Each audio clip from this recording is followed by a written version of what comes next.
Hello friends, हमारे इस YouTube channel PPC learning में आप सभी का स्वागत है। आज का टॉपिक है ऑर्गेनाइजेशनल कल्चर।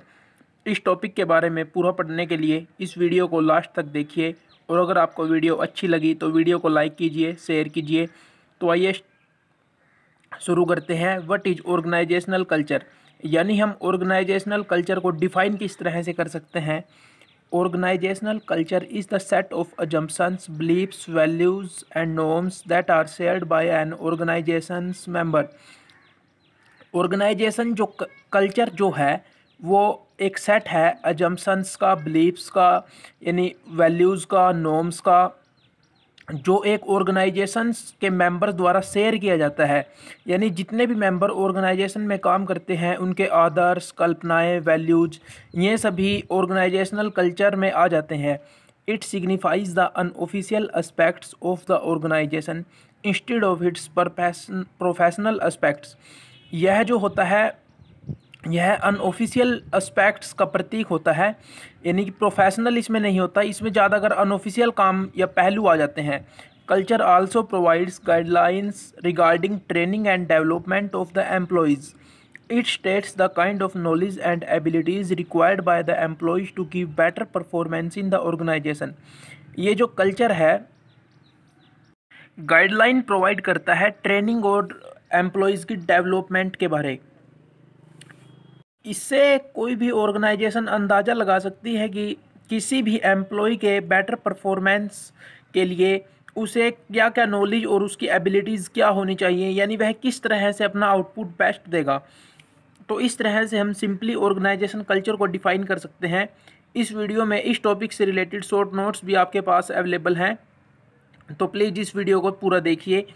अब हमारा टॉपिक है एलिमेंट्स ऑफ ऑर्गेनाइजेशनल कल्चर, यानी ऑर्गेनाइजेशन कल्चर जो है उसके एलिमेंट क्या क्या है, जिसमें हम डिफाइन कर सकते हैं। Number 1, artefacts, stories, histories, myths, legends and jokes, rituals, rites, ceremonies and celebrations, heroes, symbols and symbolic actions, beliefs, assumptions and mental models and attitudes भी आ सकता है इसमें, rules, norms, ethical codes and values.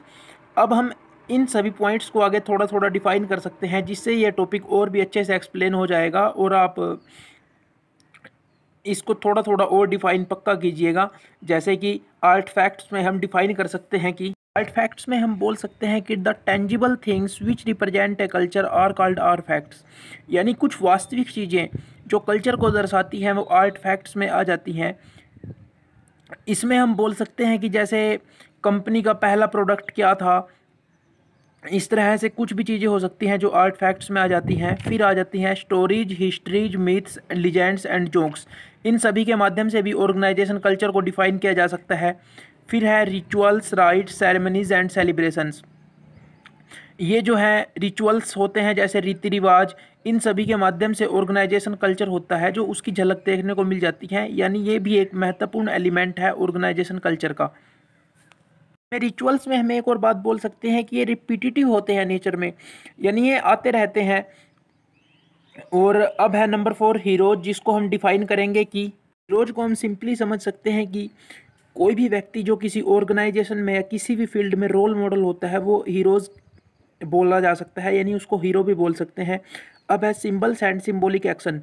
ये art facts की तरह ही होता है, यानी जिस तरह से हमने आर्ट फैक्ट को बताया था कि ये टेंजिबल थिंग्स होती है, इस तरह से ही हम सिंबल एंड सिंबॉलिक एक्शंस को भी डिफाइन कर सकते हैं।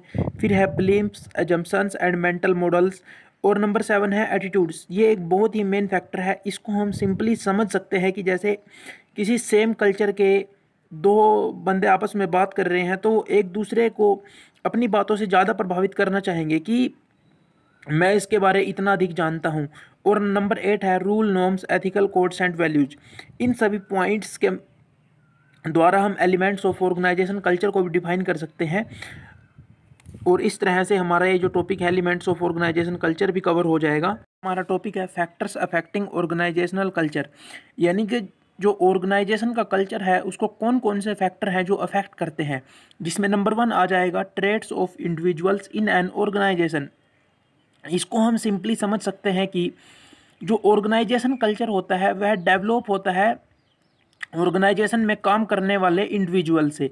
अब कोई भी इंडिविजुअल है वह उसी ऑर्गेनाइजेशन में काम करना पसंद करेगा जहाँ पर उसकी जो वैल्यूज़ हैं वो ऑर्गेनाइजेशन की वैल्यूज़ के साथ मैच खाती हों, और कोई भी ऑर्गेनाइजेशन इसी या उसी तरह के इंडिविजुअल को हायर करेगी जो उसको लगता है कि उसकी वैल्यूज़ के लिए सूटेबल है। और अब इसमें हम बोल सकते हैं number 2, nature of employment relationship, की एम्प्लॉय जितने भी ऑर्गेनाइजेशन में काम करते हैं उनके बीच का रिलेशन कैसा है, उसके यह भी एक बड़ा फैक्टर है जो ऑर्गेनाइजेशन के कल्चर को डिफाइन करता है या अफेक्ट करता है। अब अगर उनका रिलेशन अच्छा होगा तो वो अच्छे से काम करेंगे और उनमें तालमेल बैठा रहेगा तो उनका आउटपुट अच्छा आएगा। अब इसमें हम एक सिंपल बात और बोल सकते हैं कि कोई भी इंडिविजुअल अगर वह ऑर्गेनाइजेशन को अच्छा तभी, यानी ऑर्गेनाइजेशन के लिए ज़्यादा से ज़्यादा तभी आउटपुट प्रोवाइड करेगा जब उसको लगता है कि उससे इसका भी कुछ फ़ायदा हो। यानी इंडिविजुअल या कोई भी व्यक्ति है वह अपना भी थोड़ा फ़ायदा सोचता है, जैसे उसको प्रमोशन किस तरह से मिल रही है, उसकी सैलरी किस बेस पर इंक्रीज हो रही है। और अब इसमें नंबर 3 है ऑर्गेनाइजेशनल स्ट्रक्चर डिजाइन, यानी कि ये भी एक बड़ा फैक्टर है जो ऑर्गेनाइजेशन कल्चर को अफेक्ट करता है, जिसमें कि यानी कि ऑर्गेनाइजेशन का जो स्ट्रक्चर है उसका डिजाइन किस तरह का है। और नंबर 4 है इसमें ऑर्गेनाइजेशनल एथिक्स। तो ये 4 फैक्टर्स मेनली है जो ऑर्गेनाइजेशन के कल्चर को अफेक्ट करते हैं, और इस तरह से हम इन सभी फैक्टर्स को डिफाइन कर सकते हैं। अब हमारा टॉपिक है एडवांटेज ऑफ ऑर्गेनाइजेशनल कल्चर, कि जो ऑर्गेनाइजेशन का कल्चर है उसकी क्या एडवांटेज हैं। Organisational culture is very important in binding the employees together to attain organisational effectiveness. अभी इसमें हम डिफाइन कर सकते हैं कि इसमें नंबर 1 है acts as talent attractor, number 2 engage people, number 3 creates greater energy, number 4 makes everyone more successful. अब हम इनको भी थोड़ा थोड़ा डिफाइन कर सकते हैं, जैसे number 1 acts as talent attractor. इसमें हम बोल सकते हैं कि कोई भी प्रोस्पेक्टिव एम्प्लॉय है अगर वह किसी ऑर्गेनाइजेशन को ज्वाइन करना चाहता है तो यह उसके लिए बहुत मैटर करता है कि वहाँ ऑर्गेनाइजेशन कल्चर कैसा है। अब हम इसमें सिंपली बोल सकते हैं कि किसी भी ऑर्गेनाइजेशन के लिए आज के टाइम में पहली बात तो टैलेंटेड एम्प्लॉय को ढूंढना ही बहुत मुश्किल है, यानी वो किस तरह से टैलेंटेड एम्प्लॉय को हायर करे। और अगर उसको कोई एम्प्लॉय मिल भी जाता है जो टैलेंटेड है तो वह बहुत ही हाई पैकेज की मांग कर लेता है। अब इसमें नंबर 2 है engage people, number 3 creates greater synergy, यानी जो तालमेल है वो अच्छा होना चाहिए होता है, इससे एडवांटेज है ये भी, यानी कि ये क्रिएट करता है ग्रेटर एनर्जी को। अब इसमें है मेक्स एवरीवन मोर सक्सेसफुल। इसको हम सिंपली बोल सकते हैं कि इसमें हम अगर कोई भी बंदा है नॉर्मल लाइफ में भी तो वह अपने आप को सक्सेसफुल करना चाहता है, और अपने आप को सक्सेसफुल करने के तरीके वह खुद पे खुद क्रिएट करता है, और कुछ उसको बाहर से भी हेल्प होते हैं। जैसे ऑर्गेनाइजेशन कल्चर इसमें बहुत ही ज़्यादा मदद करता है किसी भी एम्प्लॉय की सक्सेस होने में। अब जो ये ऑर्गेनाइजेशन कल्चर है इसके बारे में एक और बात हम बोल सकते हैं कि यह केवल एम्प्लॉय या इंडिविजुअल की ही मदद नहीं करता, बल्कि यह एक गुड थिंकिंग एनवायरनमेंट जो बिजनेस के लिए होता है वह भी जनरेट करता है। अब हमारा टॉपिक है टाइप्स ऑफ ऑर्गेनाइजेशनल कल्चर, यानी ऑर्गेनाइजेशन जो कल्चर है उसके टाइप क्या क्या है। इसमें जनरली हम 4 टाइप हैं जिनको स्टडी करते हैं, जिसमें नंबर 1 है clan, number 2 adhocracy, number 3 market and number 4 hierarchy. अब है manage culture difference in workplace, कि जो कल्चर है उसमें डिफरेंस होते हैं वर्क प्लेस के अंदर, उनको कैसे मैनेज करती है कोई भी ऑर्गेनाइजेशन, या हम इंडिविजुअल तौर पर भी उसको कैसे मैनेज कर सकते हैं, जिसमें हम कुछ हेल्पफुल पॉइंट है उनके बारे में पढ़ेंगे। इसमें नंबर 1 आता है awareness, number 2 team work, number 3 communication and number 4 model and right behaviour. यानी अवेयरनेस के द्वारा हो सकता है, टीम वर्क भी एक अच्छा फैक्टर है, कम्युनिकेशन गुड होनी चाहिए, और मॉडल द राइट बिहेवियर। अब हमने यह टॉपिक ऑर्गेनाइजेशन कल्चर पूरा स्टडी कर लिया है। इस वीडियो में आप देख सकते हैं सारे के सारे शॉर्ट नोट्स भी अवेलेबल हैं, आप कहीं पर भी वीडियो को पॉज कर अपनी नोटबुक पर ये सभी नोट कर सकते हैं। और अगर आपको वीडियो अच्छी लगी हो तो प्लीज़ वीडियो को लाइक कीजिए और चैनल को सब्सक्राइब कीजिए। थैंक यू वेरी मच, मिलते हैं अगली वीडियो में।